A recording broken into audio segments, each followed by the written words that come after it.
Hello everyone, आप सभी का लीगल ऑनर्स चैनल में स्वागत है। दोस्तों, इस वीडियो में बात करेंगे अभिलेख न्यायालय, कोर्ट ऑफ रिकॉर्ड क्या होता है। ये नॉर्मली 10 मार्क्स में या 4 मार्क्स में पूछे जाते हैं पेपर में, और ये पूछे भी गए हैं। तो चलिए शुरू करते हैं। हमारे देश के उच्चतम न्यायालय एवं राज्यों के उच्च न्यायालयों को अभिलेख न्यायालय कहा जाता है। इसके 3 अर्थ हैं। पहला पहला न्यायालय की कार्रवाई एवं उसके फैसले सर्वकालिक अभिलेख व साक्ष्य के रूप में रखे जाते हैं। दूसरा, न्यायालय की अवमानना करने पर दंड का प्रावधान है। साथ ही अभिलेख न्यायालय के रूप में उच्चतम न्यायालय एवं उच्च न्यायालय को किसी भी मामले के संबंध में दिए गए अपने स्वयं के आदेश अथवा निर्णय की समीक्षा करने एवं उसमें सुधार करने की शक्ति भी प्राप्त है। अगर उन्होंने किसी केस में कोई अपना जजमेंट दिया है तो वो उसको भी बदल सकते हैं दूसरे केसों में, ठीक है। इसका भी अधिकार उनके पास।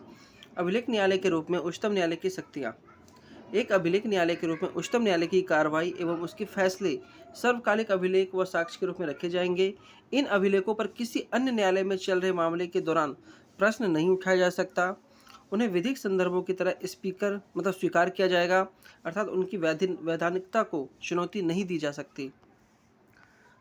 उच्चतम न्यायालय के पास न्यायालय की अवमानना करने पर किसी को भी दंडित करने का अधिकार होगा।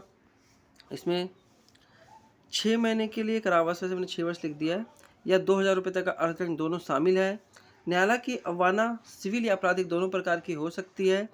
इसके तहत न्यायालय के किसी भी निर्णय, आदेश, न्यायाधीश अथवा अन्य प्रक्रिया का जानबूझकर पालन न करना, ऐसी सामग्री का प्रकाशन करना जिसमें न्यायालय की स्थिति को कमतर आंका गया हो, या उसको बदनाम करना, या न्यायिक प्रक्रिया में बाधा पहुंचाना, न्याय प्रशासन को किसी भी तरीके से रोकना इत्यादि शामिल है। अभिलेख न्यायालय के रूप में उच्च न्यायालय की शक्तियाँ। एक अभिलेख न्यायालय के रूप में उच्च न्यायालय के फैसले, कार्रवाई और कार्य स्मृति और साक्ष्य के रूप में रखे जाएंगे। इन अभिलेखों को साक्ष्य के तौर पर रखा जाता है और अधीनस्थ न्यायालय में कार्रवाई के समय इन पर सवाल नहीं उठाया जा सकता। इन्हें कानूनी परंपराओं और संदर्भों की तरह माना जाता है।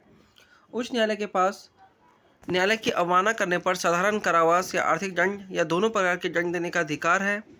न्यायालय की अवमानना पद को न्यायालय की अवहेलना अधिनियम 1971 में परिभाषित किया गया है। इसके तहत अवहेलना दीवानी अथवा आपराधिक किसी भी प्रकार की हो सकती है। इसके तहत न्यायालय के किसी भी निर्णय, आदेश, न्यायाधीश अथवा अन्य प्रक्रियाओं का जानबूझकर पालन न करना, ऐसी सामग्री का प्रकाशन करना जिसमें न्यायालय की स्थिति को कमतर आंका गया हो, या उसको बदनाम करना, या न्यायिक प्रक्रिया में बाधा पहुंचाना, न्याय प्रशासन को किसी भी तरीके से रोकना इत्यादि शामिल होता है। तो दोस्तों, इस वीडियो में इतना ही है।